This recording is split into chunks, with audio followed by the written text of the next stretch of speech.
సింహరాశి వారికి ఈ వారం సాధారణమైనటువంటి గ్రహస్థితే గోచరిస్తూ ఉన్నది. రాస్యాధిపతి రవి తృతీయ స్థానమందు యోగిస్తూ ఉన్నారు.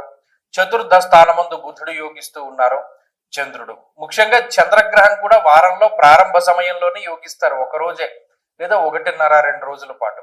తప్పితే మిగతా వారమంతా కూడా కేవలం రవి బుద్ధుల యొక్క బలం మీద మాత్రమే ఆధారపడి ముందుకు వెళ్ళవలసినటువంటి పరిస్థితి.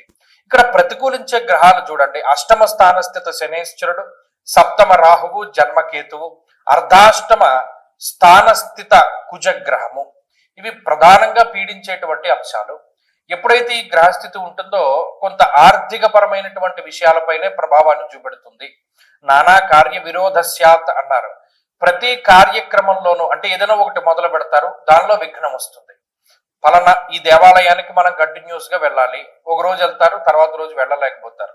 చదువుకోవాలి, ఓ రోజు చదవగలుగుతారు, బ్యాలెన్స్ పూర్తి చేయలేకపోతారు. ఇది ఈ 2 విషయాలనే కాదు, ఏ పని ప్రారంభం చేసినా దానిలో విఘ్నములు అనేటువంటివి, అవాంతరాలు అనేటువంటివి చాలా ఎక్కువగా ఉంటాయి. ఇది దృష్టిలో పెట్టుకోవాలి.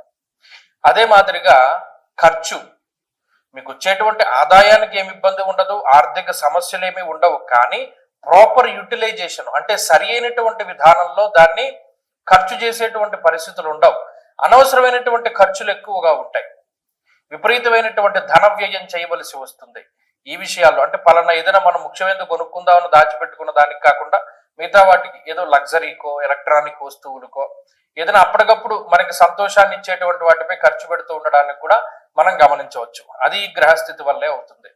బంధువర్గంతో విరోధము, అలాగే కుటుంబ సభ్యులతోటి మాట పట్టింపులు, ఇవన్నీ కూడా ఈ గ్రహస్థితిలో భాగమే.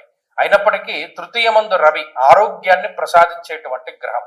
ఆరోగ్యాన్ని ఇస్తాడు, ఐశ్వర్యాన్ని ఇస్తాడు, మానసిక ప్రశాంతతని మాత్రం ఇవ్వలేకపోతారు. అదొకటి ఈ వారం కొంత తక్కువగా ఉంటుంది. ఉద్యోగ వ్యాపారాలకు సంబంధించినటువంటి విషయాలు మధ్యస్థంగానే గోచరిస్తూ ఉన్నాయి.